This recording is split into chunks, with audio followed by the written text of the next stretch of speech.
Hello and welcome. Welcome to our community read along. We are reading together this month, and you're welcome to read along later if you start this after the month of February 2022. We're reading The Birchbark House by Louise Erdrich. It's about a young girl. She's 7 when the story begins, and it follows her family. They are from an Anishinabe tribe. Sometimes I have had to listen to uh, other speakers who are familiar with the native tongue, but they live on a lake um, in what we now probably call Wisconsin. But they live on a lake on an island called the Island of the Golden-Breasted Woodpecker. Many, many years ago.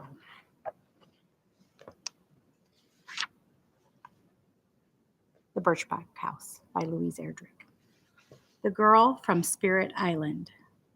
The only person left alive on the island was a baby girl. The tired men who had come here to pick up furs from the Anishinaabe people stood uneasily on the rocky shore. The voyageurs watched from a distance as a baby crawled in a circle, whimpering and pitiful. Her tiny dress of good blue wool was embroidered with white beads and ribbons, and her new moccasins were carefully sewn. It was clear she had been loved. It was also clear that the family who had loved her was gone. All of the fires in the village were cold. The dead lay sadly in blankets, curled as though sleeping. Smallpox had killed them all. The voyageurs trembled at the thought that the disease might have already chosen one of them. Surely, they muttered, the baby had the sickness too. She's sick. She looks tired, said one man when she lay down against one of the blanketed figures. Let her sleep. Birds were singing, dozens of tiny white-throated sparrows. The trilling, rippling sweetness of their songs contrasted strangely with the silent horror below. First one, then the other of the men turned away. They got back in their canoes. As they paddled toward the next island, all were silent and thoughtful. Some wore hard expressions. One man had tears in his eyes. His name was Hat. He thought of his wife and decided he would tell her about the baby. If there was anyone in the world who'd go and rescue that little girl, it was his wife. He shivered a little as he thought of her. He couldn't help it. Tallow, she was called, and sometimes she scared him with her temper. Other times, he was amazed at her courage. He grimaced in shame. Unlike him, his wife was afraid of nothing. Neebin, summer. There's a picture of a birchbark house that looks sort of like a hut. I'm going to learn about Neebin, which is what we would call summer. Thick swales of swamp grass rippled. Mud turtles napped in the sun. The world was so calm that Omakayas could hear herself blink. Only the sweet call of a solitary, white-throated sparrow pierced the cool of the woods beyond. All of a sudden, Grandma yelled, "I found it!" Startled, Omakayas slipped and spun her arms in wheels. She teetered, but somehow kept her balance. 2 big skipping hops, another leap, and she was on dry land. She stepped over spongy leaves and moss into the woods where the sparrows sang nesting songs in delicate relays. "Where are you?" Nokomis yelled again. "I found the tree." "I'm coming," Omakayas called back to her grandmother. It was spring, time to cut the birch bark. All winter long, Omakayas' family lived in a cabin of sweet-scented cedar at the edge of the village of La Pointe, on an island in Lake Superior that her people called Morningwacaning, Island of the Golden-Breasted Woodpecker. As soon as the earth warmed, the birch-bark house always took shape under Nokomi's swift hands. Now the dappled light of tiny new leaves moved on Grandma's beautiful, softly lined face. In one hand, she waved her sharp knife, taken from the beaded pouch on her hip. In the other hand, she held tobacco. Nokomis was ready to make an offering to the spirits or manitous. They loved tobacco. Omakayas banged the tree her grandmother had found. Yes, here it is, this one. Omakayas was skinny, wiry, and tough for 7 winters. She slammed the trunk of the birch with a big rotten stick. Splinters of soft wood flew. Boony, Nokomis scolded. Leave it alone. She walked up to the tree and put her leathery, paw-like hands on the smooth bark, feeling for flaws. Yes, she decided, her eyes sparkling at her granddaughter, a good one. Is it ready?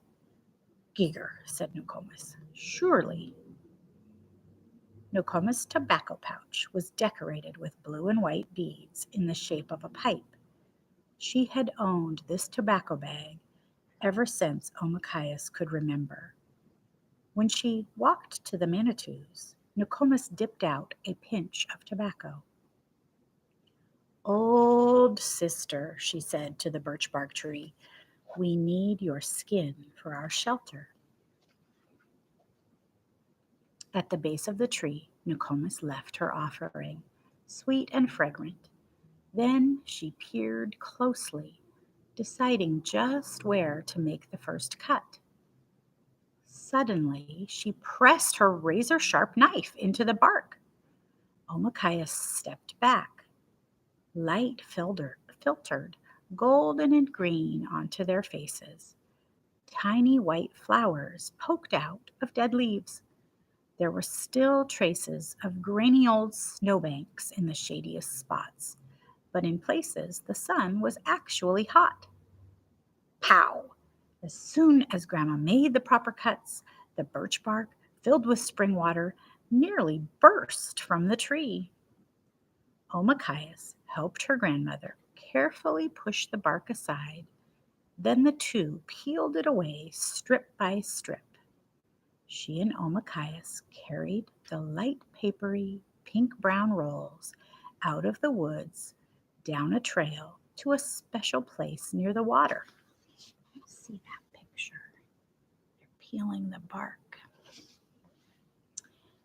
Down a trail to a special place near the water. Here they set up the birchbark house. Damp ground made Nokomi's old bones ache, so she spread out her brown cattail mat and sat down there to sew those pieces of bark together. Omakayas helped her, threading the rough, tough basswood strands through holes punched by Grandma's awl. Meanwhile, Mama and Omakayas' older sister tied together a frame of bent willow poles. Finally, as the light faded, they fastened the mats of bark onto the willow frame, a half skeleton of pliable saplings. The bark mats overlapped like shingles to shed the rain. Each one was secured to the next, so as not to blow off in a storm. When the house was swept out, smoothed, fussily arranged, and admired, they moved in. The children, Omakaya's brother, Little Pinch, baby Niwu, Omakaya's older sister, pretty Angeline, and Omakayas herself, spread their blankets around the stone fire pit. Mama and Nokomis hung the smoky woven bags of rice and tools and medicine from the willow poles above. Omakaya's family were Anishinabe, and this was their island. Her father, her Dede, was in the fur trade, which meant that he was often gone, paddling the great canoes for the fur company, or sometimes trapping animals himself. Yellow Kettle, her mother, was quick tempered, but always laughing, and her eyes shrewdly took in the world. Yellow Kettle was a strong looking woman and beautiful. Her smile was generous, enigmatic, slightly crooked, and kind. She missed nothing when it came to her children. It was impossible to hide a half done job. Ridiculous even to think of sneaking away in the morning before gathering wood for the fire and water for her cooking pot. And if Mama didn't notice the younger children's whereabouts, Omakayas' older sister, Angeline, surely would. Angeline was smart and so pretty, people turned in their tracks to stare at her. Her hair was thick, her hands clever. The beads in her designs were laid down in strict rows. Her stitches never faltered. Her steps when she walked or danced were clear and graceful. She was so perfect that Omakayas despaired. Still, she hoped that she herself would turn out like Angeline, and was sometimes embarrassed to find herself following at Angeline's heels like a puppy. Most of the time, Angeline was kind to Omakayas and let her tag along and admire from a distance. But there were also times her words were sharp as bee stings, and at those times Omakayas shed tears her sister never knew or probably even cared about. For as very beautiful people sometimes are, Angeline could be just a little cold hearted at times. Omakayas' little brother Pinch was the only really big problem in her life. The sad truth was, and she couldn't tell this to a single person, Omakayas didn't like little Pinch. She thought there was something wrong with him. So greedy, so loud.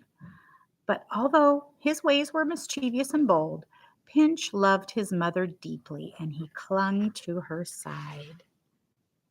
That's Pinch and Mama. He yelled at Omakayas if she was slow in giving up her willow doll, her little rock people, or anything else for that matter, including food, special pieces of driftwood, even her favorite sleeping place near Grandma. He thought he deserved everything. At least when it came to Niwu, that's the baby, there was nothing to complain about. He was so sweet that Omakayas often pretended that he was her very own baby. Of course, she hardly ever got to hold him, for he was still very young. Still, she was sure he preferred her to Angeline, and certainly to Pinch. Sometimes he even held his arms out to her when Mama was holding him, and yelled with delight when Omakayas picked him up. As it grew dark, the family ate makuks of moose stew and fresh greens and berries, licked their fingers and bowls clean, and at last rolled themselves into warm, fluffy rabbit skin blankets that still smelled of the cedary smoke of their winter cabin. They were glad to be close to fire, sleeping on soft, grassy earth, under leafy sky, and best of all, near water. They fell asleep to the peaceful, curious, continual lapping of the waves. The fresh wind across the big lake blew away the smoke of cooking fires and vanquished the mosquitoes that came out in whining droves, had plagued them in town. It was good to sleep where the dogs didn't bark all night, and where the only sound to disturb their dreams was the pine trees sifting wind in a lulling roar. Unless, of course, it stormed. The moon went down to a fingernail's sliver, and the corn popped from the ground. The leaves of the birch grew big enough to flutter in the wind. And then one night, the first storm of the summer struck the island and startled everybody from their dreams. The fire was down to red winking eyes when Omakayas woke with an uneasy feeling. Something approached. She'd felt a footstep. Omakayas was always the one to sleep near Grandma, and now she rolled close. There was a lonely insistence to the sound of the wind, and then everything went still. Far off, she heard one huge footstep. There was a long silence. Then another step fell. The earth shook slightly beneath her, vibrated as though she lay on the head of a vast drum. A drum! She remembered that Grandma had said the island was the drum of the thunder beings. Closer and closer they came, shaking earth with their footsteps. Omakayas' lonely feeling became fright. She hid her face and tried not to think of balls of witchfire or the hooting of Grandfather Owl. She tried to keep herself from picturing pakuks, the skeletons of little children, flying through the woods, or the icy breath of giant wendigos striding over the ground, cracking trees off with every foot crunch. Another step, another and another fell, and then the wind howled to life. Rain slashed against the tightly sewn walls. A breath of air stirred up the slumbering coals and cast shadows, leaping and fighting on the inside walls of the little birchbark house. The willow poles trembled, bouncing with the force of the gusts of wind.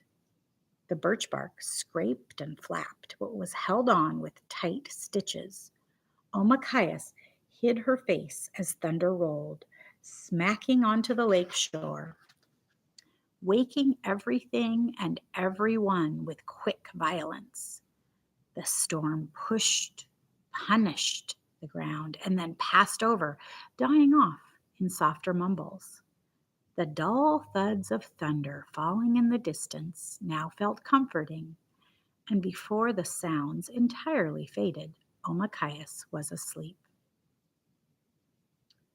Morning one coming, island of the Golden-Breasted Woodpecker, sparkled innocently after that night of raw thunder and lightning. Omakayas woke and immediately began wondering, what had the storm done to trees? What had the waves washed onto the beach? What interesting bits of wood could be used for pretend dolls? What kind of day would it be?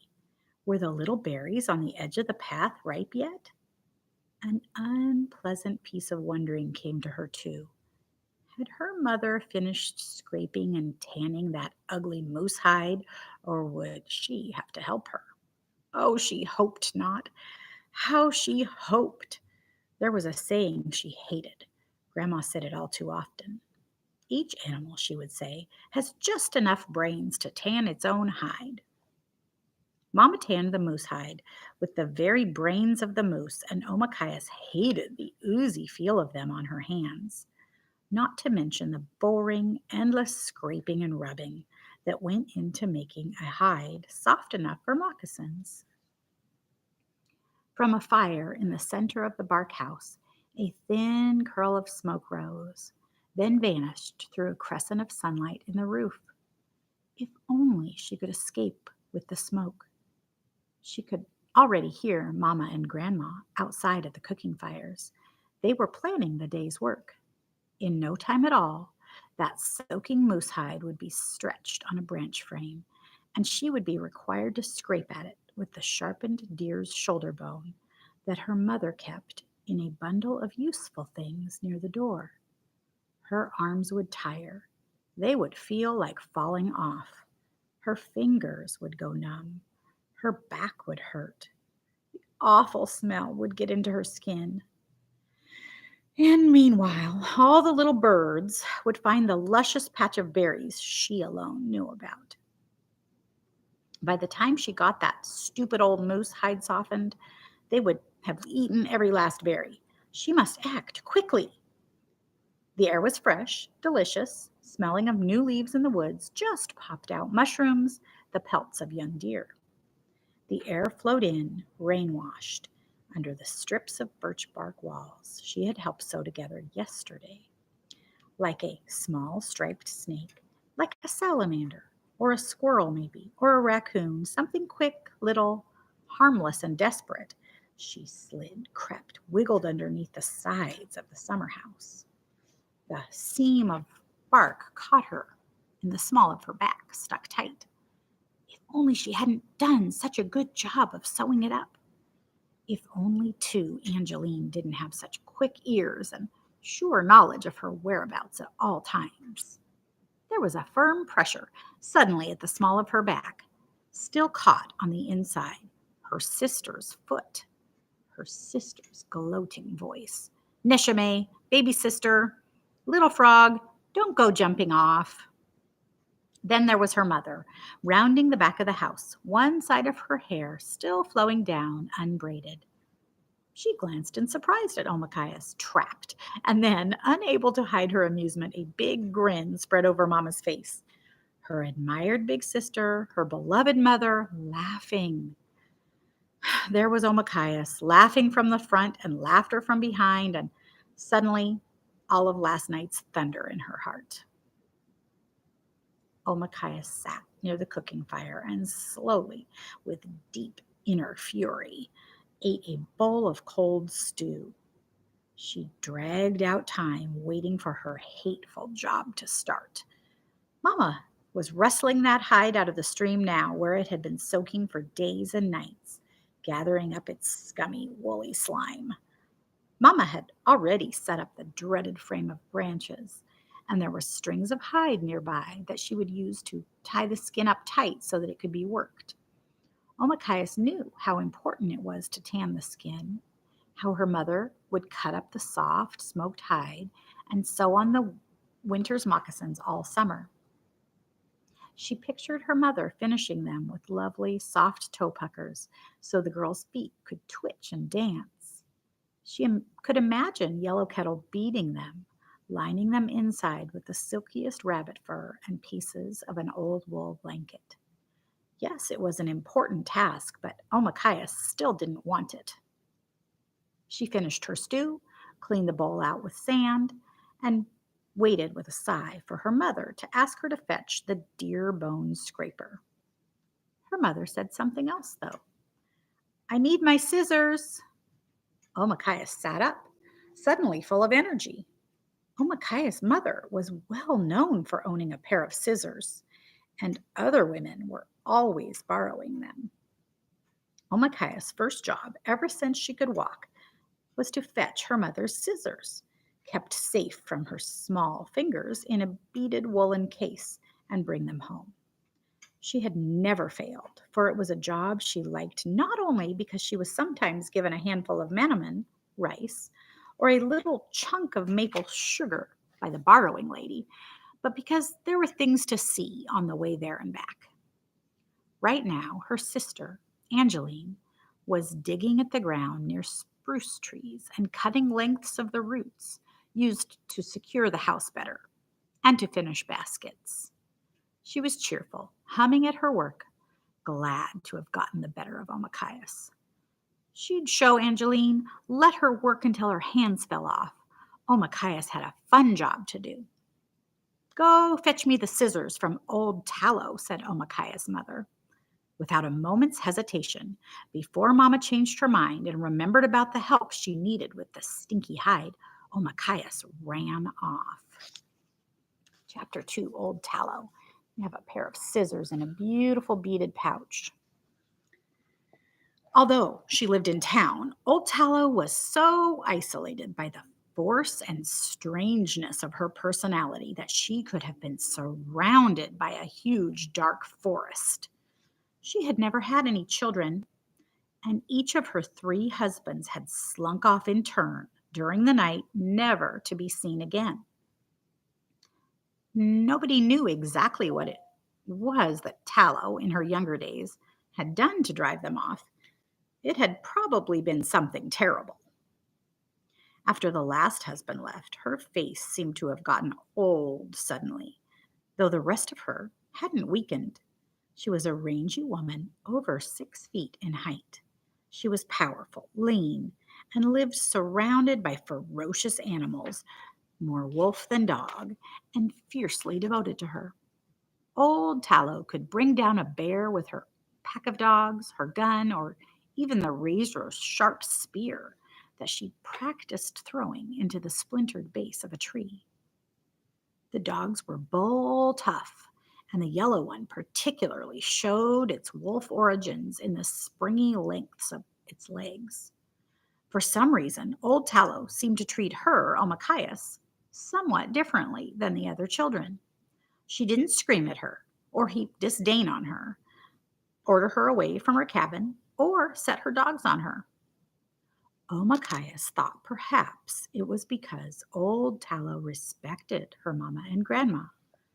Old Tallow respected almost nobody else, so this was extra meaningful. The three women often sat together, talking in the dusk. Also, Old Tallow, who loved to hunt and was very skilled, shared her catch with them when Day Day was gone. They would sometimes wake to find a haunch of venison just inside the door, or bear meat, a fish or two.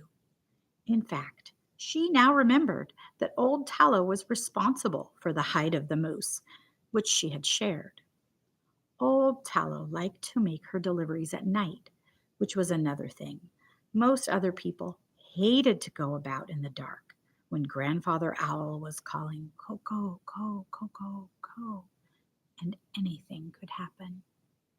But of course, Old Tallow was afraid of nothing. Omakayas approached Tallow's cabin warily because of the dogs. She stood for a moment at the end of the trail, gathering her confidence before she rounded the corner. One dog in particular seemed to hate her, the big yellow one. Omakayas was careful not to startle him or gaze too long into his mean, clouded eyes. Once he had snapped at her and worried the sleeve of her dress. There he stood now to bar her way to Tallow's door. Omakayas screwed up her courage, breathed calmly. She walked forward, shoving him aside as though she had not a care for his dripping teeth. She got ready to deliver a hard kick if he lunged and walked past him without showing her fear. The dog bristled at her, baring its teeth in an ugly snarl, but let her pass by. The other dogs, the black, the brown with the lopped off tail, the small whitish one, and the droopy orange runt, merely looked alert and regarded her with neutral interest. Old Tallow's cabin was small, neat, thickly mudded between logs. There was a log bench beside the door. Sure enough, Old Tallow sat upon it smoking her pipe. A fragrant curl of sweet kinnikinnick smoke stirred from the red stone bowl. As though she had known Omakayas was coming for the precious scissors, Old Tallow had them on her lap, safe in the bead-decorated pouch of red trade wool that Mamma had made specially to hold them. "Aneen, little skinny one," she growled. Old Tallow's legs stuck out like poles. Tattered moccasins flapped on her wagging feet as she drew impatiently upon her pipe. She tamped the bowl of the pipe with huge hands. Her arms were long and sinewy. The old blue dress she wore was trimmed with the teeth of fox at the collar, beaded halfway around the scraggly, ripped hem.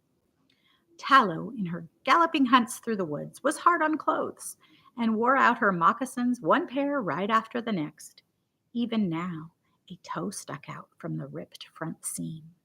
She tucked her braids up underneath a man's hat, a white man's hat with a heavy brim. She was hardly seen without it, even in her own house. In the band of the hat, she always wore a little gold-shafted feather. This was the feather of the golden-breasted woodpecker, the bird that gave its name and chattering cry to the island. "You want the scissors?" Her voice was abrupt, but not unkind. "Yes," said Omakayas, glad that Old Tallow was outside. The yellow dog knew it was wrong to intimidate Omakayas. Sure enough, old Talos scolded him. You, she shrieked at the snarling dog. Booney, leave her alone. This is your last warning. Touch her and you die. Yikes. The yellow dog turned aside, shrugged, and cringing mean-spiritedly, eyeing Omakayas. She imagined she heard the yellow dog say, I'll get you next time. Wait until there's just the two of us. You'll see. Relieved, Omakayas walked past the other dogs straight up to the old woman and stood before her. Anin, my auntie, Mino Ayasana. There's old Tallow. I'm going to stop reading today. There is more summer left in Omakayas' world. She's going to gather some blackberries and encounter some bear cubs. She might go fishing with her baby brother. I hope that you'll come by the library and pick up your copy. We have some free copies to give away. We have ebooks and audiobooks that you can check out. And we really enjoy going into Omakayas' world together.